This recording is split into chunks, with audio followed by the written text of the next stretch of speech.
So today I'm here with Soren Stevenson, who's running for City Council in Ward 8. Hello.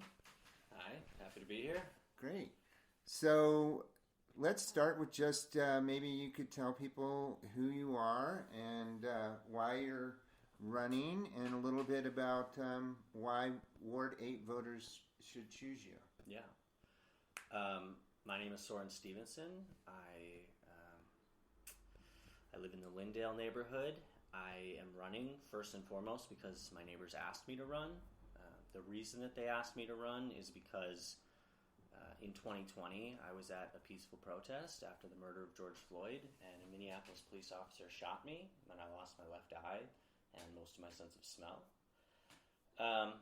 Coming out of that, I've had to make sense about what it means to be me again, what it means to be a white man shot in the struggle for black liberation, and what am I supposed to do with this? I came away with that this is a call to action for me. I need to speak for those who can't speak for themselves because they didn't survive their interactions with MPD. And I am rooted in this multiracial coalition of people who are fighting for justice in policing and in public safety across Minnesota. Yeah, and then my education and my professional background are in housing. I got a master's with an emphasis in housing policy at the Humphrey School at the U, and I currently work at Agate Housing and Services, where I'm a street outreach worker. So I go out in the day and I find people who are staying outside and try and connect them to housing and resources, benefits, services, things like that. So it's both my personal and my professional and educational experience that has propelled me to run. We'll get into it later, but I think that housing, homelessness, public safety, police accountability are some of the biggest issues in our city. And so, yeah, I'm running because I have direct experience with those things, personal experience, professional experience, and I want to see the city improve. I want to see the city be the most livable place it can be, and until we deal with these things, it won't be. So, yeah, that's why I'm running. Why should Ward 8 voters choose me? I think they should choose me because of my experience, because of my personal experience with MPD and with my hands-on experience with homeless folks in the city, and then my professional experience working in the housing system and seeing the faults from the bottom up to the top, from my lived experience as a renter and my desire to be a homeowner, as well as my professional experience dealing with co-op housing, which is something else we can get into. So yeah, I think I'm a good fit for the issues of the day, and I want to see the work get done that needs to get done. Great.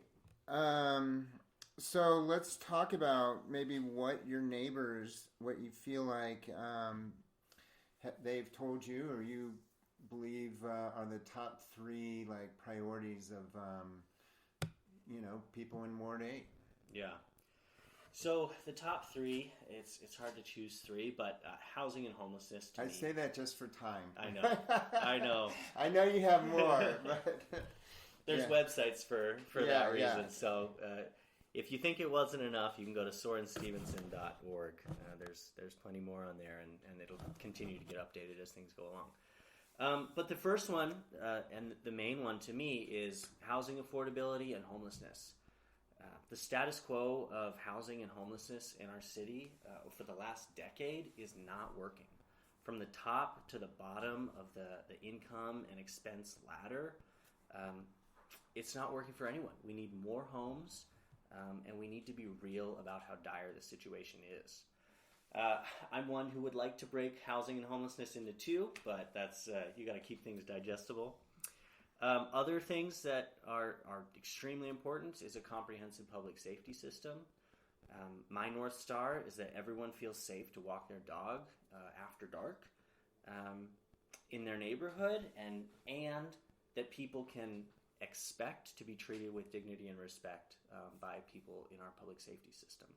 Anything less than that is unacceptable, and I'm happy to get into more about that. And then thirdly, climate change and livability, the two go hand in hand. The climate crisis is not going to pause just because Donald Trump doesn't think it's real. So Minneapolis needs to be at the forefront of making sure that we cut our own carbon pollution while at the same time adapting our city to raise our quality of life and our livability in the climate that changes around us. So those are three of many, but I think those are the big ones. So the housing affordability, just to go back, I mean, all the candidates kind of say that, right? I mean, that's top of the list for many people. What how do we get there, though? I mean, is that I was driving around today. I mean, I definitely see for rent signs. I have no idea how much places cost. I mean, I haven't home shopped in 16 years, so I think those are more expensive. But what needs to be done on the city level to help us get there? Yeah, great question. And you're right. Everyone says housing affordability, affordable housing, whatever, is the most important thing. For me, the city has two main ways it needs to go about this. One is in terms of homelessness, and the other is in terms of the availability of housing. So in terms of homelessness, we need to get real. We need to get real that there are people sleeping on our streets, that there are many reasons why they are there. There's many reasons keeping them there. And it's unacceptable that they are there in the first place. And it's unacceptable for there to be encampments in our neighborhoods. We can and should have places for people to go, be it shelter, or be it a place where people can go that is not going to be a health and safety risk for other folks and for themselves. I was just at the Capitol today for Homeless Day on the Hill, and I heard a woman, she was talking to our representative, and she was saying that she likes to go somewhere that's well lit because even though there's people around, and she knows that she's bothering them when she's there, but she feels safe because if something were to happen to her or somebody were to do something to her, other people would see it. And so we need to provide safety and comfort and livability for everyone in the city, and that includes our homeless neighbors, and that includes our renters and homeowners across the city. So that's one area. We can get into more about what's going on now and why we have such a dysfunctional encampment system. And then in terms of housing availability, the city has a lot of rules and regulations and processes that prevent housing from being built in the city. We made major steps with the 2040 plan, but there's a lot more to do. Sorry. Well, that just made me think. I read something about like what the state legislature is considering, and the 2040 plan to a lot of people is the model, right? It took away a lot of zoning so that you can build, triplexes or accessory dwellings, and you can have more density. And I was just reading today how the state legislature it seems like they want to do that across the state because not all cities can do that. But you're kind of saying that more needs to be done in that way in terms of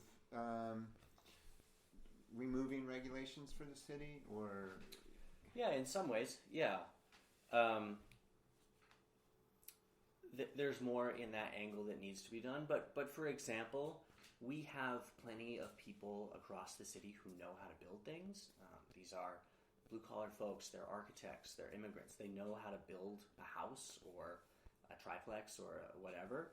But the processes that we have in the city make it so difficult that it takes a lot of time being money here, to go through the process, to get the permits, to go through the engagement process, all this stuff in order to build a home. And so what you end up doing is you end up forcing these people who know how to build things out of building things that they would want to live in themselves. They would want to, build a duplex, live in one half, rent out the other. That is something that built America. That's how a lot of people across America back in the 1800s, early 1900s, made their lives work, and we've just cut that off. So that's one example. That just makes me think of, in terms of codes, like if I did anything to my house, which was built like in 47, like there's a whole new standard of codes, right? Yeah. So it's like you could never put the toilet as close to the shower as ours is, right? So it's like if we did anything to the bathroom, it would be like super expensive to do that. Yeah. Just to catch up with the codes. Yeah. I'm not someone who's like, we just need to throw the rule book out, because I do think environmental laws are very important. Yeah. I think that health and safety, fire safety, all very important. But it's not necessarily those codes that prevent somebody from building something new. So there's a lot of work to be done, and I'm excited to get down and do it. So you must have a lot of interactions, I guess, with the homeless through your current job. Is that right? Yes. Yeah. And what have you kind of learned through that work as to, maybe like what those root causes are that were, and are they any different in Minneapolis than any other city? Like, or is the root causes the same? Yeah. Different cities are different. If you go to somewhere like San Francisco, where a one-bedroom apartment is like $3,000, $3,500, then you're going to get different populations who become homeless. But the very root cause, the number one root cause, is that people on the streets cannot afford a place to live.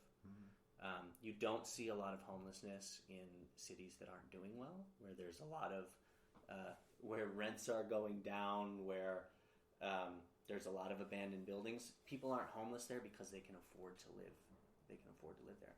You also don't see a lot of homelessness in places where housing can be readily built, and there's protections for renters, and there's options for people. Lots of different options, from large homes to small homes, and things that we in America wouldn't even think of as homes, but where you have your own private space, and then there's shared space outside of that.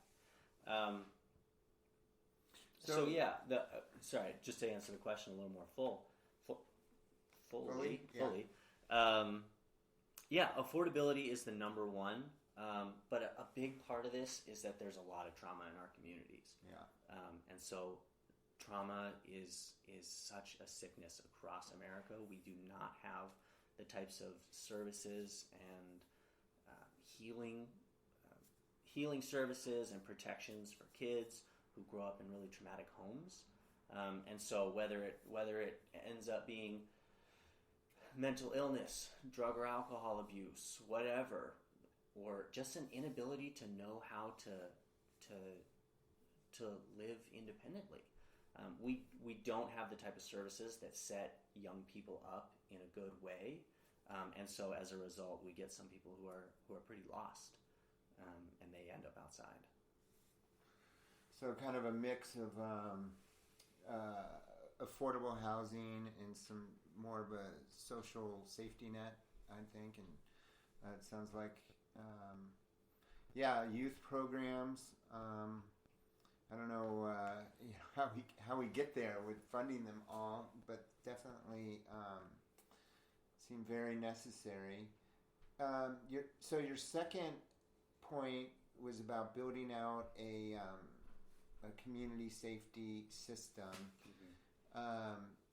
Is homelessness part of that, I guess, to kind of segue into your second topic there, because certainly there's been a lot of crime associated with some of those encampments. So how do you, maybe you could talk a little bit more about what that community safety system looks like to you, and then, how does it help us with the encampments? Yeah. So a comprehensive public safety system is one that is coming at it from all angles. And so I do think of social services, like you mentioned, youth programs, as part of public safety, because diversion from risky behavior that you can call crime, you could call risky behavior, depends on whether they get caught, whether it's a crime or not, I guess. There's social services, there's housing, There's the police, there's behavioral crisis response, there's safety ambassadors, there's people riding the trains, making sure that the rules on the train and on the bus are being followed. This is comprehensive public safety, so that we're sending the right person with the right training to the situation that's being called for. So, do we have? So there's the new Office of Community Safety, and I wonder, are they capable or big enough of coordinating all those things? Because I have, like you mentioned, having a safety officer on public transportation. mm-hmm. And I'm not sure, but I feel like that's handled separately through the MTA, and community safety group does a little bit different. Do we have the elements in place, you think, to get closer to that idea of a comprehensive safety system, or are there other stuff that needs to be done? Well, there's a ton that needs to be done. You're not going to find me saying that right. We need to just pause on these issues. But you're right. Met Council, Metro Transit, they're the ones who control safety ambassadors, transit police, who's riding the buses and the trains. That's on their end. But the city does have a certain leeway in terms of what they can request from Metro Transit. Now, dollars are always scarce when it comes to transit, and so there's that. But, for example, the city of Minneapolis requested that certain routes have more frequency, and the city pays for more frequency. And so, if we were like, well, there's the 21, for example, we've been seeing unsafe behavior happening on the 21. We'd really like some more safety ambassadors. There is room there if there's effective intergovernmental communication to advocate for that and get the Met Council to put those folks on there. So in this exact situation, the city doesn't have complete direct control, but in a lot of other ways they do. So this public safety department, I think we can get into this more a little bit later in the conversation, but again, there's a lot of work that needs to happen on this public safety department in order to get it to a place where it can be a strong overseer of the wholeness of public safety, fire, emergency services, 911, all these things. One interesting thing I think they did recently was move the behavioral crisis response into the fire department. Okay. So, but we'll come back to that maybe. Your last one was climate and livability, quality of life, how the two go together. So maybe explain that a little bit more. Yeah. If you could. So this apartment we're sitting in right now does not have an air conditioner. You didn't used to need an air conditioner in Minneapolis in the summer. Fans would do us just fine. And so that's an example of climate and livability coming together to in this example not work, though I have my own AC unit.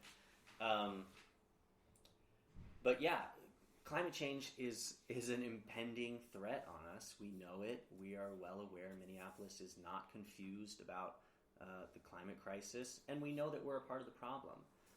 We know that the way that we heat and cool our homes, the cars that we drive, that they are adding to the problem. And so we, as Minneapolitans, we need to be at the forefront of combating that. There's so many promising pushes in order to decarbonize homes, energy efficiency, to reinvigorate transit and the walkability of the city, so that not every single trip has to be taken by a car. So there's plenty of those things, and that goes straight into livability. I got to tell you, I prefer to walk places. I can't walk to Northeast from here; it's really far. But walking over to the grocery store or something, I prefer it because for most of the year, it's really lovely weather outside. You put on a coat or a hat or whatever. But you might get some pushback on that one. Well, I'll just say it's March 11th and it was 65 degrees. Well, yeah, outside. this is crazy. Yeah, this is definitely makes you wonder what. And I think even though there were 100 hours under zero in January or February. Yeah. We have also had less snow than we've had in the past. But so yeah, a lot of people see the change in the weather or climate, but it seems like adapting our as a city adapting is a slow process, right? And I don't know, maybe your opinion differs, but I just wonder sometimes if there's, I mean, the goal is to be carbon free by, I think, 2030 is the city. Is that right? Is that the city's goal? Maybe it's 2050, but it seems ambitious. Okay, which is great. But is there a climate plan that you kind of look to for your ideas around this, or? Mm-hmm. Yeah, so I think it's less of like the city has its own goals and it has a variety of plans and whatnot. I see it more from like a sector point of view. So the transportation sector, the gas utility sector, the electricity sector, that sort of thing. And what are we doing to address and progressively move towards a greener economy, a greener city in all those different sectors? And so, it's different for each one, but we know where our carbon emissions come from. We track this. In Minnesota, we've been tracking this since the 2000s. And so we can see where it's coming from, and we can make direct programs and initiatives and whatnot to get at that. And at the same time, it's not just about reducing carbon pollution, though that is extremely important. It's about making our lives better. It's about making our neighborhoods better and the homes we live in better. A home that is drafty and uncomfortable is also extremely climate inefficient. And so these are things that will make our city better. This is part of the safety outcomes. Kids that grow up in a cold house and don't get their homework done and don't do well in school, that has ramifications across the whole city. And so it all goes together. Of course it all does. This is what governing is. But I'd like to see us be moving in a way that is responsible for the climate and responsible for making our city a better place to live. So let's reflect on the current council, if we could, and I'm wondering if there's any positions that they've taken that you agree with, or that maybe you would have, disagreed with or not voted for, or, in some of the recent items, are there any that come to mind that, you thought, hey, that's not right, or that I'm really glad they did that kind of thing? Mm-hmm. Yeah, so in the last couple of years, they've done a lot. And one thing I just want to start out with is you're not going to hear me say politics as usual is working and is good. But what I will say is that the Uber and Lyft bill in particular was very important. And I'm very glad that the council pushed that forward for a variety of reasons. But the biggest one is that we have a lot of Uber and Lyft drivers in Ward 8. And I'm glad to see that they got the raise that they deserved.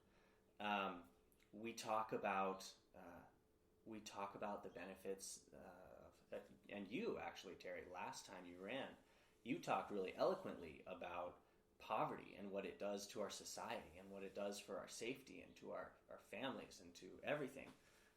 And so to be able to raise the wages of hundreds up to thousands of people across the city with really marginal effects on the price of an Uber is huge, and I'm so happy that the council did that. So that's one example. Okay. Any thoughts on the budget? That was kind of a big deal. They and obviously a big responsibility of the city council. I think this is the first time ever the mayor vetoed the budget. Yeah. They overrode it and also added on some different amendments and things. Did you have any thoughts on how that whole process kind of happened? I certainly have thoughts on the process of how it happened. I'm glad that the council was able to reduce the tax increase. I think, homeowners are really feeling the squeeze on the rate of change of taxes lately. And so, the city really needs to be increasing its tax base to prevent, these large increases on our yearly taxes. But I'd really like to see a council and a mayor that are able to work together on the budget. It's the first time that a budget has been vetoed. That's really incredible.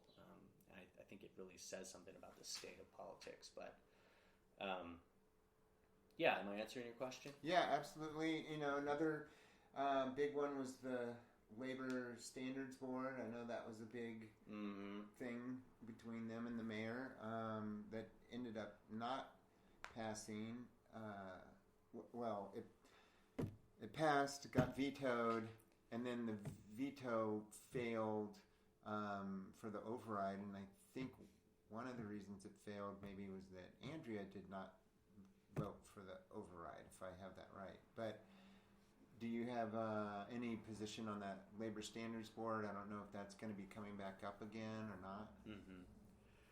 Yeah, I think unions are really important. They're a really important part of everything that we've talked about previously. I've talked to a lot of union folks about this, and most people tell me that, aside from one particular group, most people tell me this Labor Standards Board was going to be toothless anyways, and to see it be vetoed is just a statement about how we think about labor in this city. And so, I would have definitely voted for it, absolutely. And at the same time, it's just a little baffling why we're debating so much on a group that was going to be recommending policies. And so it was a little baffling to me, if I'm being honest. Okay. Well, but you'll want to find, this leads to, we can't obviously predict who the mayor is going to be, but do you feel like Fry deserves a third term? And let's, for the moment, assume that he wins. Is there common ground that you think you could work with him on? Yeah. Right? Because, I think it seems like that's a lot of what's happening right now is there's not a lot of active attempts to have common ground between those two groups. Yeah. Yeah. I'm going to flip your questions. I'm going to answer the one first. Okay. However you like. Yeah. I see ways in which I could work with Mayor Fry. He is very, very concerned about downtown, revitalizing downtown, making sure the tax base downtown is robust. Right. And I totally agree with that. We need to have a really robust downtown. And so absolutely, I would love to work with the mayor on that. That being said, I am very excited that there are 3 well-qualified candidates running for mayor that are not Jacob Fry, because I don't think Jacob Fry deserves a third term. He has been our mayor for a decade now, and he has failed on public safety. He has failed on police accountability. Taxes have gone up and up and up, and we're seeing in the last year so many vetoes on things that have no business being vetoed, or in things where there should have been dialogue beforehand. And so I'm excited for the three other major candidates running for mayor. I see opportunities with each of them for them to be really fantastic executives of our city, and I really encourage people to look into the 3 of them. Great. So this last question is kind of the fun one of the group, right? So just so that people have a better understanding of, maybe who you are as a person, what are some of the non-political things that you like doing, like in the summer or with your free time or stuff like that? Yeah. Well, I'll tell you what I like to do, and I'll tell you the last time I was able to do it. Okay. That'd be camping for me. Yes. Well, basically for me too, backpacking. I love to go backpacking. Now, I think it's been, and I'll include going up to the Boundary Waters, which, canoe camping, canoe backpacking it works for me. I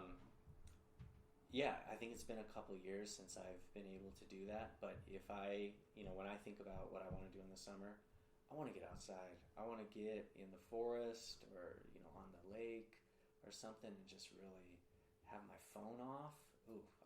A day without notifications would be incredible. So I've never. I mean, I guess that's on the wish list.